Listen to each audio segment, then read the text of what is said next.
Virgil van Dijk recalé par le Real Madrid, une décision qui intrigue. Vinicius Junior, entre sanctions possibles, soutien de l'UEFA et excuses d'un arbitre. Avant de commencer, si c'est la première fois que tu passes ici, je t'invite donc à t'abonner, c'est gratuit, ça prend 2 secondes et ça fait plaisir. Merci beaucoup à toi. Le Real Madrid, un club connu pour son exigence et son flair en matière de transfert, a une fois de plus déjoué les attentes du mercato hivernal. Selon les informations du média espagnol Relevo, la direction madrilène a récemment décliné une opportunité rare, celle de signer Virgil van Dijk, l'un des meilleurs défenseurs centraux de la dernière décennie. Ce refus soulève des questions, surtout dans un contexte où les blessures minent la défense madrilène. Un contexte défensif difficile pour le Real Madrid. Avec les absences prolongées de David Alaba, blessé au genou, et d'Eder Militao, victime d'une rupture des ligaments croisés en début de saison, la défense du Real est en pleine reconstruction. Antonio Rudiger et Nacho, bien que solides, ne peuvent pas tout porter seuls, tandis que les jeunes comme Jesus Vallejo peinent à convaincre. Pourtant, malgré cette situation délicate, le Real a décidé de passer son tour sur Van Dijk. La proposition inattendue de Liverpool. Virgil van Dijk, dont le contrat avec Liverpool expire à l'été prochain, aurait été proposé à la direction madrilène par ses représentants. L'objectif était clair, offrir aux Néerlandais une sortie prestigieuse dans un club capable de prolonger sa carrière au plus haut niveau.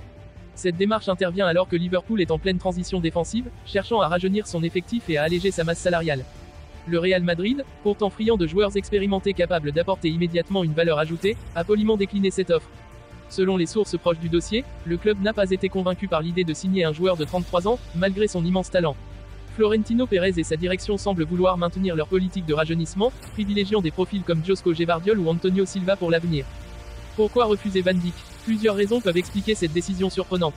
1. L'âge et le coût. Bien que libre l'été prochain, Van Dijk reste un joueur onéreux, notamment en termes de salaire. À 33 ans, il n'entre pas dans la stratégie à long terme du club. 2. Les priorités du mercato. Le Real préfère investir sur des postes jugés plus urgents, comme celui d'arrière droit, où Dani Carvajal est blessé pour la saison, ou encore l'attaque, où un véritable remplaçant à Karim Benzema manque toujours. 3. La confiance dans l'effectif actuel. Carlo Ancelotti aurait donné sa bénédiction à la direction pour continuer avec le groupe actuel, misant sur le retour progressif des blessés et l'émergence de jeunes talents comme Fran Garcia, reconverti parfois dans un rôle défensif central. Les conséquences pour Van Dijk. Pour Virgil van Dijk, ce refus marque un tournant. Le défenseur néerlandais, autrefois intouchable à Liverpool, voit son avenir devenir incertain. À 6 mois de la fin de son contrat, son entourage multiplie les contacts avec des clubs européens. Si le Real Madrid a refusé, d'autres géants comme le Paris Saint-Germain ou la Juventus pourraient se montrer intéressés, à condition que Van Dijk accepte une baisse significative de ses exigences salariales. Une stratégie cohérente pour le Real Madrid. Ce choix de refuser Van Dijk pourrait s'inscrire dans une stratégie plus large du Real Madrid, visant à construire une équipe pour la décennie à venir. Florentino Pérez mise sur des jeunes talents capables de s'inscrire durablement dans l'histoire du club. En parallèle, les départs récents de cadres comme Karim Benzema et Luka Modric témoignent d'une volonté de renouvellement. Cependant, cette politique comporte des risques. En cas de nouvelles blessures ou d'échecs en Ligue des Champions, ce refus pourrait être interprété comme une erreur de jugement. Mais si les choix du club se révèlent payants, cette décision de ne pas céder à la tentation de Van Dijk pourrait renforcer l'image d'un Real Madrid visionnaire et implacable. Analyse, avec ce refus, le Real Madrid confirme qu'il ne cède pas à la pression, même en période de crise. Le club reste fidèle à sa vision, quitte à passer à côté de l'opportunité de renforcer immédiatement une défense en difficulté. Mais dans un football où chaque détail compte, seul l'avenir dira si ce pari était le bon. L'expulsion de Vinicius Junior lors du match opposant le Real Madrid à Valence au stade de Mestalla continue d'alimenter les discussions et de diviser l'opinion publique. Le carton rouge reçu par le joueur brésilien pourrait entraîner des sanctions significatives, mais il met également en lumière des problématiques plus larges autour de l'arbitrage espagnol et de l'utilisation du VAR. Le président de l'UEFA, Alexander Ceferin, a publiquement soutenu les critiques exprimées par le comité technique des arbitres espagnols, tandis que l'arbitre du match, Soto Grado, a présenté des excuses publiques pour ce qu'il a qualifié d'erreurs d'interprétation.